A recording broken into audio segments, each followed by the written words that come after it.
Have you ever thought of having a plant completely without any planter? If you feel it is impossible, I'm sorry to say, but you are wrong here.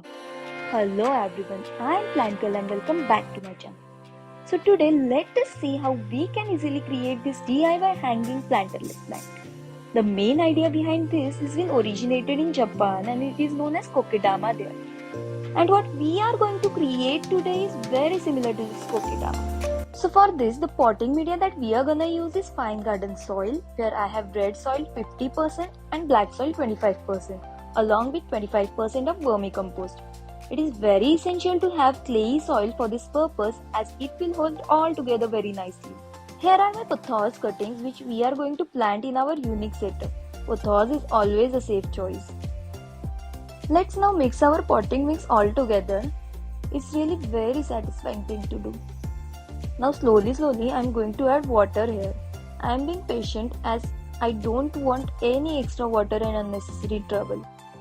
Adding more water whenever required. Our aim here is to create a good dough which won't break easily. After mixing water and soil, now I am little confident, so let's try making a dough using hands. The process is much similar to creating a laddu, just a huge one.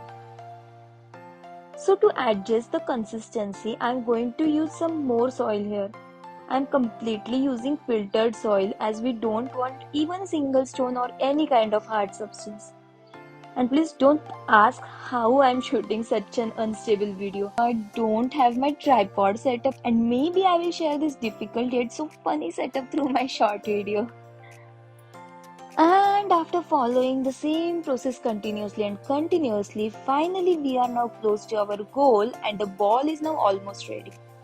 So now let's take our Pothos cuttings which are to be inserted inside this ball. So the thing which we are gonna do next is to break our mud dough ball into two halves. I'm actually afraid to break my ball. I don't want to destroy what we did since so much time. So let's do it patiently. And it is fine now. So let's insert all our cuttings into this one by one now. There is so much of balancing here. I'm going to press each stem into the soil so that it will stay in its place. So now quickly inserting our rest of cuttings as well. And finally closing the dough ball with the other half. Once done, I am going to again work on the dough to make it even more tight. And this is how it is looking. I am already in love with how beautiful it is. But we are not done yet. This is still soil and soil can break very easily. So we need a cover which will prevent the soil from draining out. And for that we are going to use a jute cloth. This will retain the moisture as well as protect the soil from draining. So the basic idea is to wrap our newly formed ball completely into this jute cloth. But before that, let us secure this ball in thread. This will retain the shape and help in support. I am getting a feel of pineapple from this. So this is done now and let's wrap this all together into a jute cloth. The wrapping process is also very simple. Just do it thinking you're preparing a giant momo. I'm hungry now. So gently let's tie the topmost portion using a thread first. And once done, simply cut and discard the leftover part from above.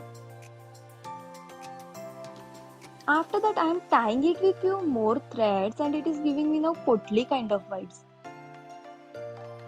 And this is how it is looking. Isn't it beautiful? Cutting off few extra threads now. And then I am tying few more threads on outside portion to give some more support. And finally we are done now. Our modified and Jugadu version of Kokedama is ready and we can use it as a decorative piece at our home. You can hang it using macrame hanger or DIY hangers onto any corner of your house. And it will definitely add more beauty to that space. Watering is also very simple. Just bottom water this using any small container. And thus our effortless yet creative way of hanging plants without use of any planter is now ready. There are certain more ways to do so, and I will be covering one of those very soon. So make sure you subscribe to my channel and don't miss any such creative yet interesting DIY. Your comments and suggestions are always welcome. Like this video if you really found this helpful, and do let me know if you are going to try making this. Lastly, do share this video with your creative bodies and gardening lovers. I will be back soon with my new video. Till then, bye bye.